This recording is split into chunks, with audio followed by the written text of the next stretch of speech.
everyone, Shelly here. In today's video, I'm going to show you how I create this really cool underpainting. It's for my latest piece called Indian Dream. Here to look at what I've got done. It is an underpainting, so we're going to be putting the paint on top kind of in that selective style that I normally do. But the cool thing with this background underpainting is that I did it in a way that I've never done before. It's the first time, so I'm going to go through the steps with you guys and explain it. So here we go, let's do it. My canvas is a square 36 by 36. The first thing I did was divide it into a 3/4 grid. I used a red erasable colored pencil to lightly draw in my grid lines. Next, using the proportion tool, I decide how large and where I want to place my head on the canvas. I'm going to use the oil paint Burnt Umber to paint in the features of the face. I like the burnt umber because it's going to dry quickly, which will allow me to paint in the background the next day. Just use simple lines to map out the features of the face, no details required. The final step is to just lay in a few more lines to get an idea of the final composition. Now walk away and let it dry overnight. Welcome to day 2. We'll be using burnt umber and a touch of phthalo turquoise to paint over our line drawing. I've selected these 2 oil paint colors for their transparency. This way, as we paint over the line drawing, it will show through the underpainting. So in my little jar, I have a mixture of linseed oil, 50-50 with some odorless turpentine, and I'm just going to loosen up my paint with a little bit of that added in. Use only a small amount of the oil mixture so that your painting is dry for the next day. Welcome to my channel, Shelly J. Cox. Come along with me on my art journey. Now that the background mixture is ready, I'm going to cover the entire canvas with the colors, and I'll be concentrating on the values. I want to keep it sort of with a vignette, so you'll see I'm going to have it a little bit darker around the edges with a little bit more of that red tone working towards the center figure. This canvas was originally gesso primed, and then when I got a hold of it, I went ahead and oil primed over that. And I created some textures along the outer parts of the canvas, and I want to paint lightly over those so that I can kind of grab a hold of that texture. I don't know if you can see it here, but I'll zoom in at one point so you can see it a little bit better.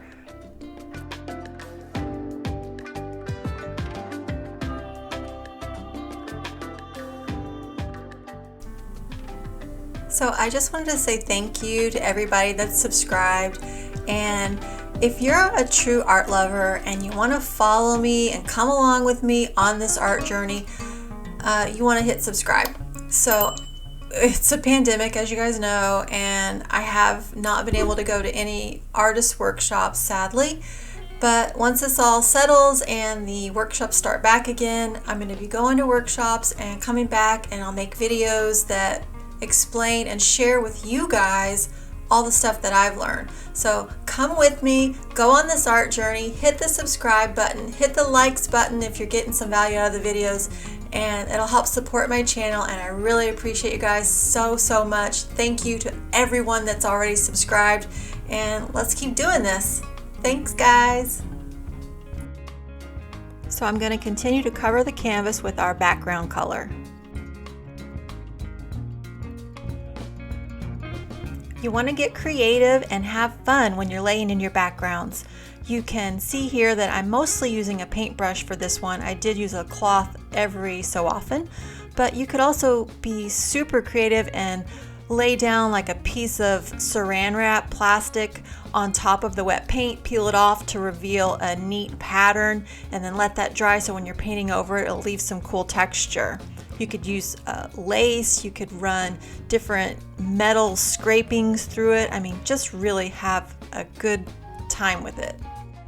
I've zoomed in here so I hopefully can show you the texture that I've created with my oil priming. I only put texture around the outsides. I put the center part in very smoothly because I knew that's where the face was going to go, and I actually sanded that down once the oil primer layer was dry. The mixture I'm using as I move into the face has a little bit more of that phthalo turquoise added into it to slightly neutralize the red tone of the burnt sienna.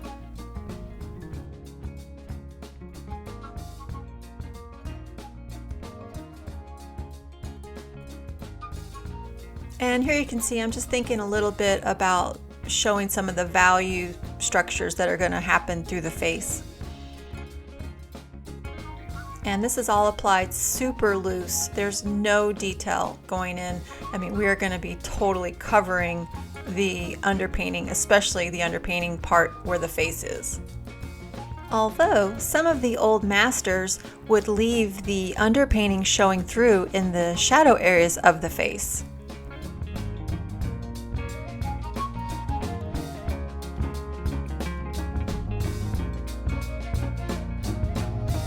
While I'm laying in my underpainting, I'm thinking a little bit about the value structure of the finished piece.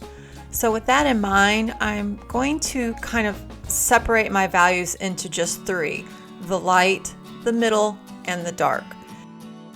So I want to denote the areas that are going to be my darkest darks, and then the lightest lights, and the remaining areas will just fall into that mid value.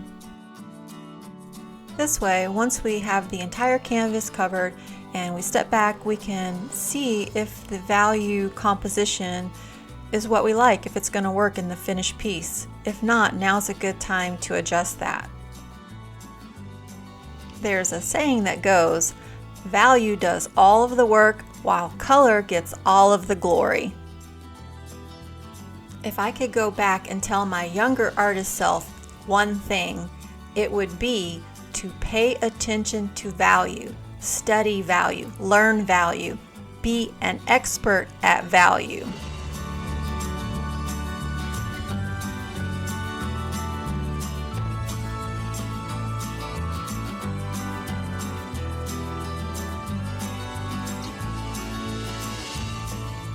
Here I'm just going back in with a little bit more of the darker valued underpainting tone and making more of a vignette.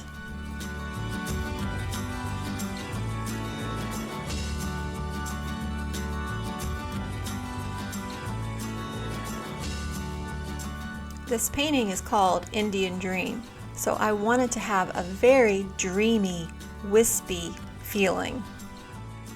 I believe that if I capture that in the underpainting, that I should be able to carry it through into the final piece.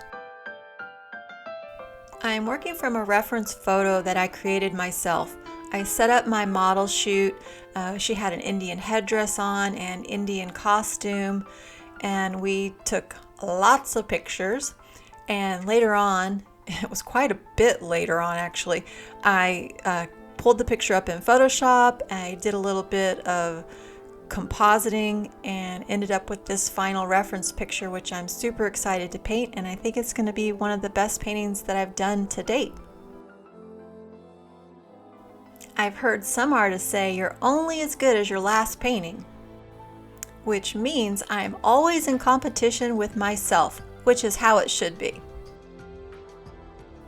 So it turns out I'm really liking this new method of starting a painting, where the lines are put down and made to dry, and then the underpainting is laid on top of that.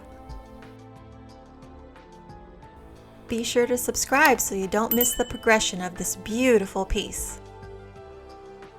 I wanted to be sure to paint the sides of the canvas since it's so large, and this way you don't have to actually frame it, it can just be hung. So here you have it, the underpainting to Indian Dream. I hope you'll check back in with me to see the progress of this beautiful piece. Thanks for watching. Have a good one.